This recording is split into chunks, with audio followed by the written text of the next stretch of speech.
대한민국 같은 최첨단 무기기술 신흥국이 KF-21 전투기라고 불리는 차세대 전투기 개발을 거의 완료한 가운데 미국의 록히드 마틴은 어서 빨리 새로운 결단을 내려야 할 것이고, 만약 그렇지 않는다면 록히드 마틴의 경영에도 큰 화를 면할 것이라고 주장한 미국의 유력한 군사 칼럼이 나와 화제가 되고 있습니다. 미국의 아메리카 안보센터에서 최상위 등급으로 꼽히는 싱크탱크인 틸그룹은 지난 12월 대한민국과의 외교 정책과 국가 안보 문제를 논의하는 포럼과 함께 항공기술에 관한 미래 동향을 담은 내용을 기고했습니다. 틸그룹의 주장을 간단하게 요약하면 이렇습니다. 한국처럼 록히드 마틴제 전투기에 종속되었던 나라가 KF-21 전투기라는 새로운 전투기를 개발해 미국산 무기의 체계에서 탈피해 나가고 있는 상황 속에서 미국의 록히드 마틴 측은 변화를 두려워하며 동맹국의 군사기술 발전을 직접적으로 방해하기보단 반대로 적극적으로 협력해 한국항공우주산업 측의 신뢰를 쌓아가야 지금보다 긍정적인 미래를 볼 수 있다는 발언이었는데요. 그의 말처럼 실제로 미국 정부와 록히드 마틴은 한국의 KF-21 전투기의 4대 핵심 기술을 이전해준다면서 말을 바꾼 적이 있고, 록히드 마틴의 부총장 역시 KF-21 전투기가 새로운 해외 수출의 경쟁자로 등극하게 되자 지난날들을 후회하기 시작했습니다. 그렇다면 틸그룹의 발언이 정말로 맞는 말인지 한국과 다른 국가들의 변화를 비교해봅시다. 현재 차세대 전투기를 개발하는 미국의 동맹국들은 대표적으로 어디가 있을까요? 미국의 국방비 증액 요청에 부응해 영국과 프랑스, 독일과 이탈리아, 그리고 폴란드, 아시아 지역에서는 한국 등 미국과 친밀한 동맹국들이 국방비 증액에 동참하기 시작했지만, 문제는 증액된 자금이 미군을 보완하기 위한 전력 강화 목적이 아니라 독자적인 전투기 개발 프로그램으로 옮겨가고 있다는 점입니다. 틸그룹이 예를 들고 있는 독자적인 전투기 개발 프로그램은 향후 4년간 20억 파운드의 투자를 약속한 영국의 템페스트 프로그램과 1,000억 유로 이상으로 전망되는 독일과 프랑스, 스페인의 FCAS 프로그램과 함께 약 80억 달러의 자금을 투입해 개발이 진행되고 있는 한국의 KF-21 전투기 프로그램을 대표적으로 언급했습니다. 틸그룹 측은 미국의 동맹국들에서 진행되고 있는 이 같은 전투기 개발 프로그램들이 성공한다면 동맹국들은 더 이상 미국산 전투기를 구입하지 않고도 적절한 군사적 능력을 독자적으로 확보할 수 있을 것이라고 평가하고 있습니다. 그러나 미국 정부는 동맹국들의 전투기 프로그램은 경쟁 관계에 노출돼 이 계획들을 방해하려 필사적인데요. 틸그룹은 이 점을 지적했습니다. 한국에게 4대 핵심 기술 이전 약속을 어긴 것처럼 동맹 전체의 이익을 해칠 위험성이 있다고 미국 정부가 피해망상 쓸데없는 우려를 가지고 있다는 점이 문제라고 지적했습니다. 사실 이러한 발언은 과거부터 계속 나오고 있었습니다. 미국 정부의 행동에 반박해 국제무기동향연구원 브라이언 버튼은 이렇게 말했습니다.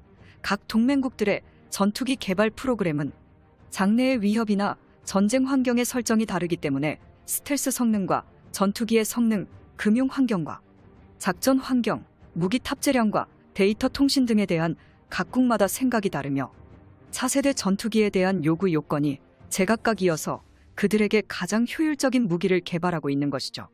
하지만 미국이 한국의 KF-21 전투기처럼 동맹국의 군사기술 개발을 억제하기 위하여 정치적인 압력을 하는 것은 그만두는 것이 좋다고 지적하고 있습니다. 오히려 그는 상호 운용성을 확보하고 동맹국의 한정된 자금을 효과적으로 활용하기 위해 정치적인 압력을 가해 프로그램 자체를 중단시키고 미국의 프로그램으로 통합하는 수법은 미국의 동맹국들에게 불평이나 저항만 불러일으킬 뿐이다라고 지적했고, 더욱이 동맹국들의 전투기 프로그램은 고용이나 산업 기반 유지라는 국내 산업 정책과 연결되어 있기 때문에 이러한 동맹국들의 노력을 미국이 경솔하게 부정하거나 경시하는 것은 삼가야 한다고 말하고 있습니다.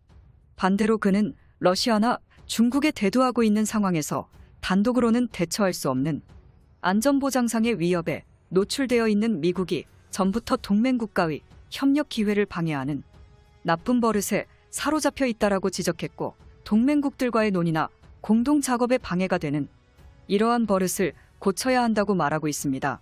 이것에 대해 구체적으로 설명하자면 현재 미국 정부의 복잡하고 제약이 많은 수출 관리 프로세스에서는 동맹국들과 다양한 차세대 전투기를 공동으로 개발하는 것은 사실상 불가능하며 미 공군이나 미 해군이 개발 중인 차세대 전투기 역시 동맹국들에 관한 수출을 전혀 고려하고 있지 않습니다.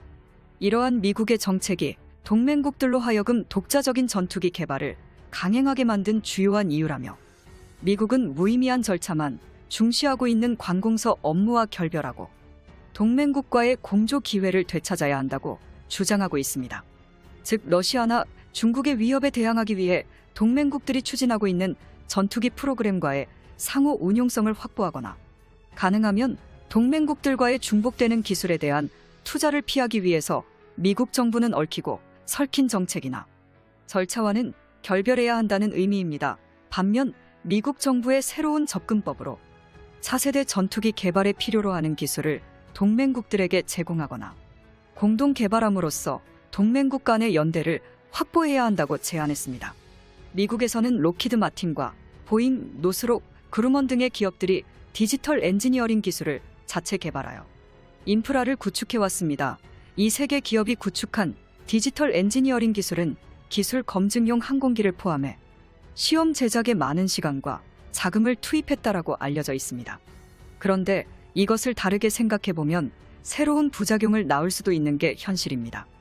예를 들어 일본의 차세대 전투기 개발 사업에는 로키드 마틴도 참여하고 있기 때문에 로키드 마틴의 디지털 엔지니어링 시스템을 사용하는 방법도 있지만 이렇게 되면 개발 인프라를 로키드 마틴에게 전적으로 의존하게 되는데요.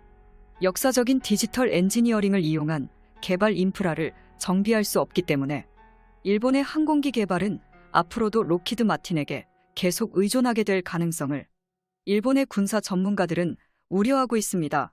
일본의 항공산업은 한국과 전혀 다른 결과를 낳았죠.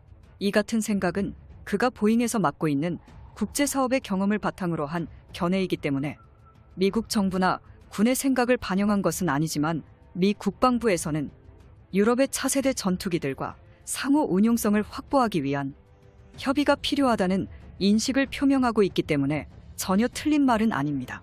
그동안 너무나 폐쇄적이었던 미국의 기술 공유에 대한 비판적인 목소리가 미국 내에서 나오고 있으며 결국 그동안의 폐쇄적인 기술 공유 정책이 동맹국들이 전투기를 독자적으로 개발하는 원인을 스스로 초래했으며 동맹국들의 이러한 정책은 미국의 국익에 부합하지 않는다는 것입니다. 미국의 정책에 많은 영향을 끼치는 싱크탱크에서 이러한 목소리가 나오고 있다는 점을 주목할 필요가 있으며 동맹국들에게 기술을 공유하지 않았던 미국의 정책이 서서히 변화해 나갈지도 주목됩니다. 영상의 정보가 유익하셨다면 구독과 알림 설정 진심으로 감사드립니다.